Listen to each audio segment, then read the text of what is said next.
I see two over here by the front fender outside the headlight. I'm sure that the headlights stay with the body. And then these across just under the opening of the hood. I'm going to leave those on initially, and I'm going to go underneath it and see what I can do to remove things down here first. So the first thing I'm going to try is to remove the largest bolts I can see underneath here, which seem to be these larger ones. The pan appears to be held in place. Well, it is hex bolts, and I would bet those are 10 millimeters.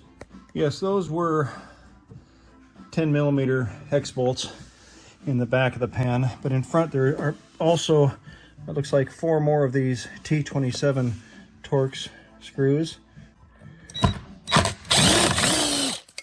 You're gonna need to remove the wheels, the front wheels, to access these bolts. You can probably turn your tires back and forth, but I need to raise the nose anyway. And with those last ones, the pan is dropped. Good opportunity to clean this thing.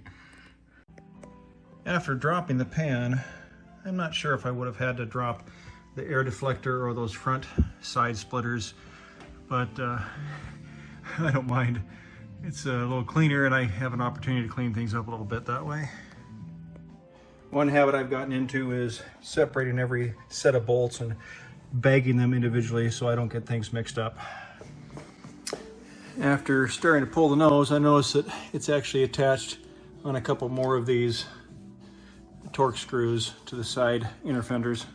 So now I'm going to be removing these 10 millimeter bolts, 2 on each side behind the headlights, and then it looks like 6 in the front fascia on top.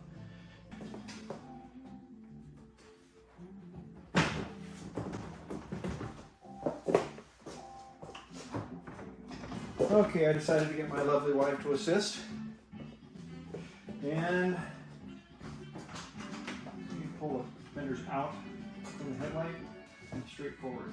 Okay, there's going to be some wiring in here. Oh, okay, that's a window washer cable, I'm sure. The line. Okay, a little further.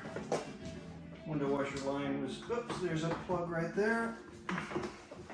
I was kind of pleased that there were only 2 lines connecting the chassis to this nose. One is the headlamp washer line, which I just kind of unhooked it from the tabs that hold it in place, so it was long enough. I can then unhook it from the nozzle, either from that end, but more likely from down here, right there.